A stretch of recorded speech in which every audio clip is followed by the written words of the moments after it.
Hello, and welcome to another Old Scams in Shiny New Packages podcast.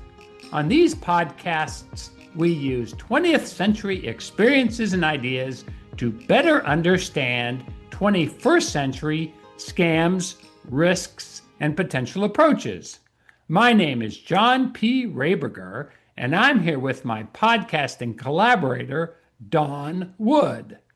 Hello, Dawn.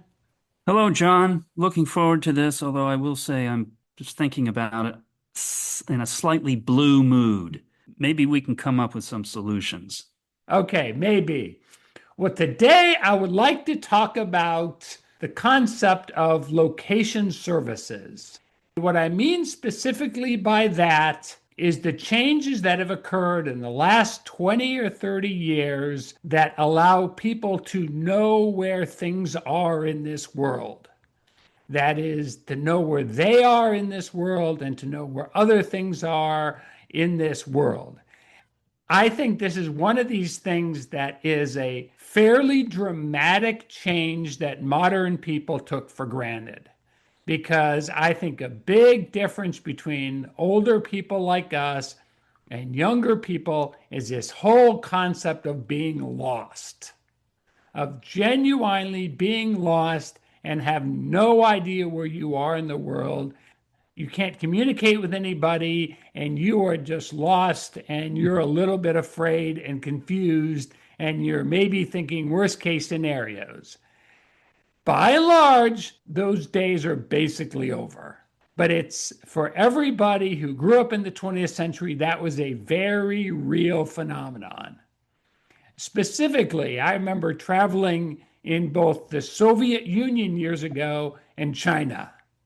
In both cases, we were with a traveling tour guide, and both of us never let the tour guide out of our sight because we knew back then with no GPS and maps and street signs we couldn't read because they were in another language and no English speakers around, that if we got lost, we were going to be in a world of hurt.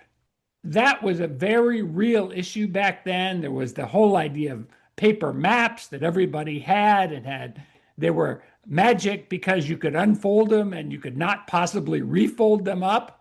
And you had to figure out where you were on these paper maps. So there's all these analysis tools like, oh, is there a big building on this map? And then you had this whole thing about, well, should we stop and ask for directions? And then people would argue about whether they should or not. And then they'd argue about whether a person walking down the street looked like they knew what they were talking about when they gave directions. And what if they're wrong? Those problems are basically solved. By example, I was in Vietnam on a lengthy bike trip, and I don't understand any Vietnamese or understand the language or anything like that. But I had my cell phone, and the cell phone had downloaded maps on it, and there was GPS connectivity, and I had internet connectivity, and I could wander around major parts of Vietnam by myself and be very assured that I could finally get myself back to the hotel without any Uber or anything like that, without any problem. And it was the idea that we are no longer lost in this world. Yes. Would you miss that? Is there any advantage to being lost? I know that's kind of a big metaphysical question, but just putting it out there, I hate to lose things that might have a little bit of value. And being lost without a map, as long as it's not dangerous. Yeah, I'm very grateful for current location services. I tend to catastrophize some things. And so in my brain, knowing where I am is a lot better than thinking about the worst case scenario of if I'm lost somewhere and they're going to find my body in a ditch somewhere and I'll be Well, out. of course, they didn't do that. And I'm looking at your face on the screen and I see that you're not in a ditch and you have been lost several times and you still made it. And so it shows that you really weren't lost. Well, You were kind of not sure where you were, but you found yourself back. So I'm not sure you could say that you were lost. You were just momentarily well, disoriented. I felt lost, and I dare say anybody who lived for any length of the time in the 20th century at some point in their life probably felt lost Oh, somewhere. yes. Oh, I have many times. Yep. Yeah. So anyway, The modern location services are basically fall into three groups. It's important to understand that many people conflate this with the internet, and location services were developed at about the same time as the internet, but in fact they are different than the internet. And the three general services are global positioning system. That is the satellites in the air managed by the US Air Force that send a signal down and tell you where you are on the planet. The first and probably most famous example of this is when they were used in the Kuwait War by the US military because Saddam Hussein and his generals were convinced that the military could not maneuver through a featureless desert, and they were unaware of GPS technology that allowed the Americans to maneuver through the desert with no problem. And that's the little "you are here" button on Google Maps and Hmm. Waze and things like that. The other one is cell phone based triangulation. And this was going on for emergency services before we all had data services over cell phones. That basically a cell tower can interact with other cell towers and tell where a phone is approximately to prevent people from being lost. This isn't used much anymore by people on a day-to-day basis, but it is used quite a bit by emergency services and has been used for a long time. And the last and the most recent one is Wi-Fi based location services based on connectivity. Various Wi-Fi routers can essentially tell people approximately where you are in the building by how long it takes the signal to get from the router to your phone and back. So those three things essentially, now there's others like Bluetooth enabled stuff, but those three essentially prevent all of us from getting lost in this world. Unfortunately, that also has secondary issues, but I will stop right now and ask if you have any comments, Don. No, I don't. These are things that have come up in the past 10 years. We're all used to them now. We all rely on them. I would say probably they're lifesavers. Using the old-fashioned maps was dangerous. Driving in a car at night where you're lost, no light in the car. It's hard to read the map. So I would say on the whole, these are amazing technologies that just in our childhood would have seemed like science fiction. Yeah, I agree. And I think people nowadays take it for granted. Sure. So it's really hard to imagine a world where none of this existed. Well, I think also it's going to, and it's probably happening to me, begin to erode one's sense of direction, which we sort of had to have innately in the pre-GPS world. But now you really don't need it. Right.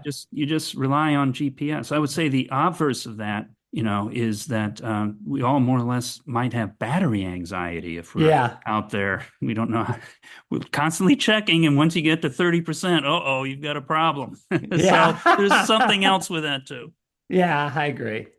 Well, all these location services have implications, and they have implications on the data that is collected by people along the way. For example, phone providers collect data about your cell phone usage.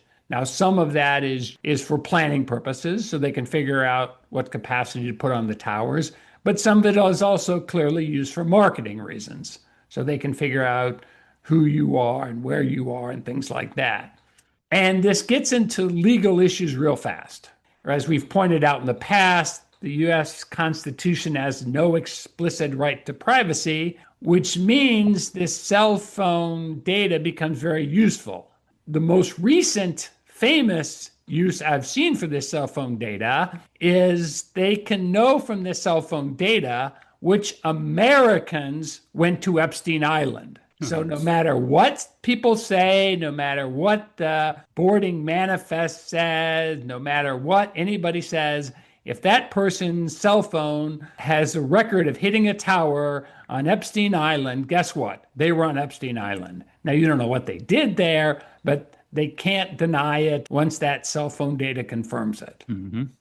And there are other privacy issues, and that is the one that's kind of most familiar to me recently is many car companies collect and sell location data about you while you're in your car. Mm-hmm. And this became very relevant for me personally because in 2025, General Motors settled with the FTC about a program that did exactly this.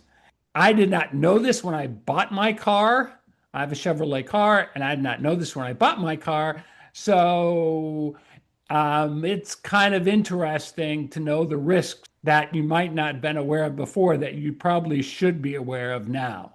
And what And were they collecting, they John? they had what's called a smart driver program, where essentially they were collecting information about where you drive, how much you drive, and to some degree how you drive, with the idea being to sell this to insurance companies. Mm-hmm. But I'm sure they also thought about it in terms of marketing. And the reason why I say that is that unfortunately GM is not the exception. Chevrolet is not the exception.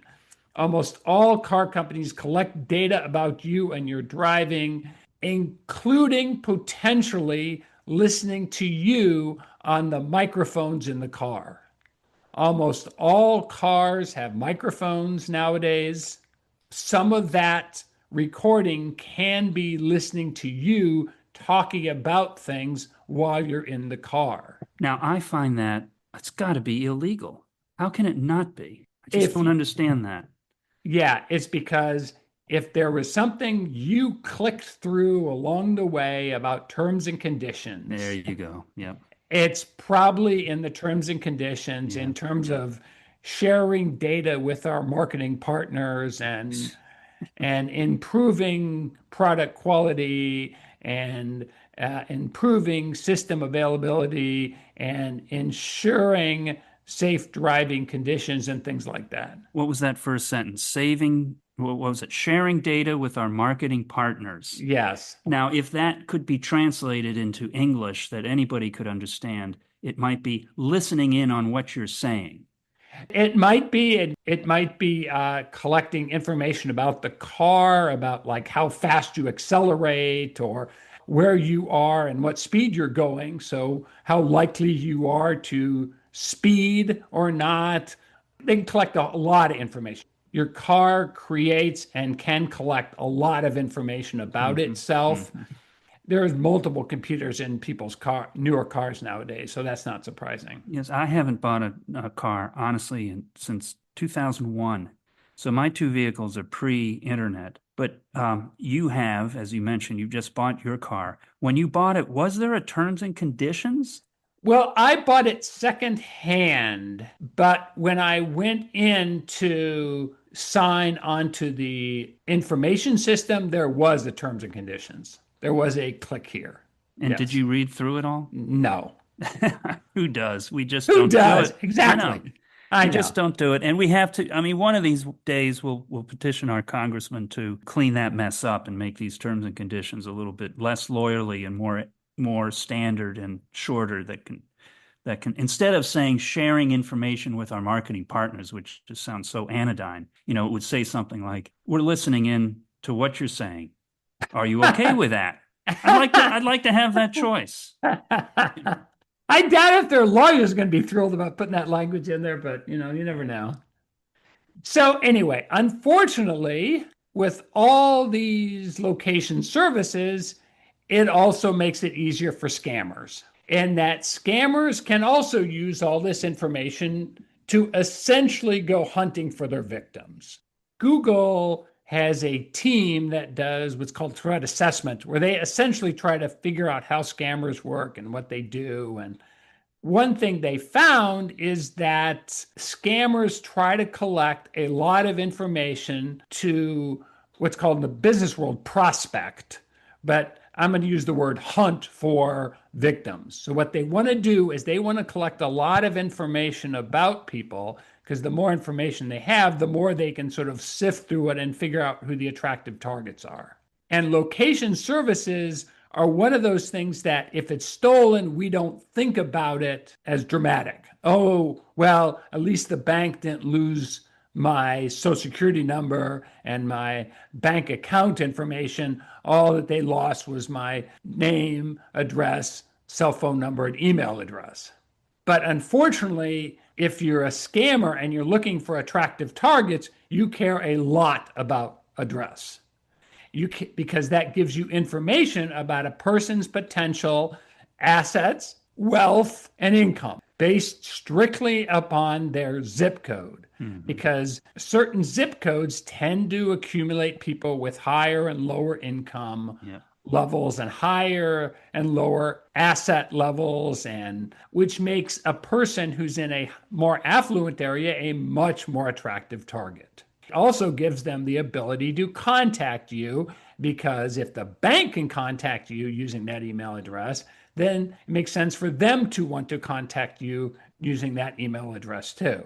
So it's something that we typically don't think about when something is stolen from a corporation, but it can be very valuable. And that's why this whole idea of data being stolen from corporations and being used by scammers is so relevant as it relates to location services. Before you go on, a technical question on this. All this data that's being collected, how you drive, how fast you drive, whether you have your seatbelt on, all these things I'm sure they're collecting. How does that data get out of the car? Is that wireless? Does that go out into a cell tower constantly? It depends. For example, mine has a technique to connect the car's system to my Wi-Fi. Now, the attraction of this is that if there's a new system update, it's free, downloaded automatically, yes, and I click OK again on the button, and it's updated somehow. Right. The reason I know this is that my wife's car is not connected to our Wi-Fi network, and it cost $200 yesterday to get a software update from the dealership, and it fixed her problems. I mean, she had car problems, and it fixed the problems. But those updates are free for me, and they happen automatically, and I don't have to take 3 hours out of my day to go to a dealership. But I suspect that's one mechanism that they could be connected up to. Interesting. Okay. A lot of these car companies also have apps, and that can be another mechanism. I don't know if that's happening, but I suspect that can be another mechanism. If you ever go to a dealership, I suspect the dealer can also pull data out of your car somehow to collect information about it. There's a variety of other techniques that I can think of might be ways of doing it, but I'm not absolutely sure about that. I'd have to do more research, to be honest with you, but that's just a few of them that come off the top of my head. Mm-hmm. Well, saving $200 and time, that's pretty good. Yeah. Hard to complain about that. I know. And my car ran fine after the software update. Okay. And so, yeah, exactly. So getting back to scammers collect information about you. Location services are one of those things that they do care about because that gives them information about you as a potential target. And so that's why it's sort of location services giveth and location services taketh away. And I guess my summary to all this, if you can find them, then they can find you. So if you can find a bank, a restaurant, something in your car, then the marketing people from the various companies can find you in your car, but also scammers can find you in your car too. They can tap into the information that the car is giving out. It's giving out data exhaust. No. What I'm saying is anytime you can find other people in this world using basically your cell phone, then other people can find you. And those other people can be corporate marketing people, they can be scammers. And that's why the name of this podcast is A Very Long Leash. Mm-hmm. Because essentially you're tethered to the information world via your cell phone. at least now by your cell phone, also probably via your computer at home, now more and more your car. So you are connected to this very long leash, and it's very useful to you in terms of not being lost and figuring out what you're going and finding a great restaurant when the one you were thought going to is closed. But they also can connect to you no matter where you are also, because that's how the whole system works. So I was thinking about the car aspect and the various trims for example, like Toyota, and I've written them down. There's a lot of them, but there's LE Luxury Edition, there's SE Sport Edition, there's XLE Executive Edition, there's XSE Extreme Sport Edition. I'm wondering if we'll ever see a Toyota PE, which is the Privacy Edition. That's a great observation. I think if there's enough pushback, there will be something like that. The problem is there's going to have to be an external sort of good housekeeping seal of approval that says that it does, in fact, adopt certain privacy controls and aspects that maybe other car companies don't. But if you had this Toyota PE and it would have to be updated occasionally, it's central computer, that would again open you up to sharing all of your data, where you've been, how long you've been there, how long you've driven, and so on. So in other words, the cars have these computers on them, and that's never going away. And, and Correct. therefore, even my fanciful dream of a Toyota PE Privacy Edition, that's just virtually impossible. As long as there's a computer on board that's tracking basic things, like the whole idea of privacy is gone. But the microphone thing, that's really dystopian. I hadn't realized that. That's how naive I am. The last time I rented a car a few months ago, and I'm not aware that there was a microphone in there, but I was aware as soon as I turned it on that I was no longer considered a driver.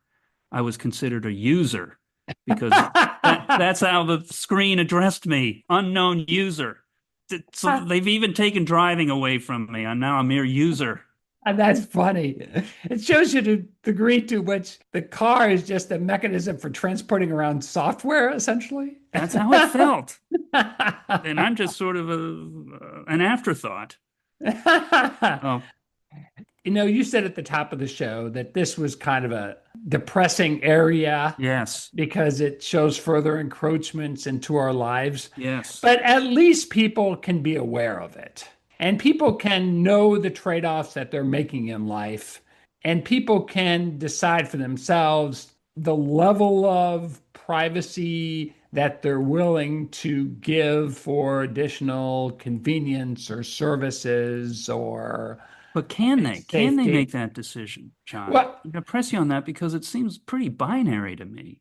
I don't think I could go into a Chevrolet dealership and ask for a Chevrolet PE. I know, I have no choice. but you could also say, okay, Chevrolet, what's your data sharing policy regarding your vehicles? And that's important to me. And I don't want you monitoring my behavior all the time. In 2025, you're convicted of it. And I want to make sure that doesn't happen again. And if there's evidence that they have not changed, then you walk out of the dealership and go to someplace else that does provide some level of assurance, even if you don't trust it thoroughly, or else you just have to accept the fact that the industry has changed and they want to collect a lot of data about you. And unfortunately, most people don't care enough to make a big deal about it. And we live in a society where we are influenced by other people. So we're losing our privacy. We're losing our ability to find our way out of being lost. We're losing our sense of direction. Our basic human elements that we've been used to now for thousands, maybe millions of years of evolution are going to turn out to be like our tailbone, our coccyx. Yeah. Totally unnecessary anymore. But kind of so what? I mean, people have had other skills like writing cursive. I mean, cursive, when we were growing up, learning how to write cursive was a big deal because it was easier and more efficient. Now, how many people know how to write cursive anymore? So that's a skill that's gone too. But Same with sort of animal husbandry. How many people could milk a cow or kill and pluck a chicken? And that was a very real skill 200 years ago, and people have lost that ability to do things. Yeah, So, the world hasn't ended, and people aren't gnashing their teeth and rendering their garments because they can't change a horseshoe. right, It's exactly. not a big deal. Right. I think that's true. I think the lack of being able to orient yourself with the sun and with your past memory of the past 20 minutes, yeah, I think that's not so good. I think that's a big loss. I think it is too, but remember, we grew up in a world where that was real, that was relevant, that was useful. Younger people are not going to grow up in that same world, are not going to see the world that same way. They're just always going to know where they are. They're not going to miss it. They're not going to miss it because they never had it. Right. And they won't have that skill of being able to find a way out of being lost, and it won't matter unless their battery dies. Well, unless they have a friend who's older and that person can bail them out. My mother grew up in the middle of nowhere on a farm, and she said that the farmers, via a variety of techniques, could tell when a weather front was moving in. Yes, that's good. They didn't have a weather channel or anything like that. They just, through years of living out in the middle of nowhere, could tell based upon a bunch of factors, animals moving, That's sound, right. smells, things like Yes, that, how yes. the weather was changing.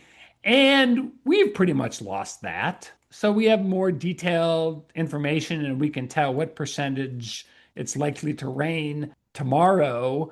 Sort of, so what? Life And moves on. nothing is prohibiting us or any young person too from going out on the street without their phone. Exactly. So this is Exactly. really a choice. It's a choice we're making. And the purpose of these podcasts for older people is to say the choice has basically been made for you. One must deal with the consequences by following some simple rules or some advice. Your advice is if you can find them, they can find you. And that's just a simple statement of fact. Yeah, That's the world exactly. we live in now. And the Yes. scammers will find you too. Yes, exactly. And just be aware of the risks. On Okay. that happy note, John, Okay, on that happy note, at least if they're not more depressed, at least they're more informed. I guess that's my counter argument. okay. So, anyway, I will end this podcast by saying don't be afraid because modern scams are just old scams in shiny new packaging. Thank you, Don. Thank you, John.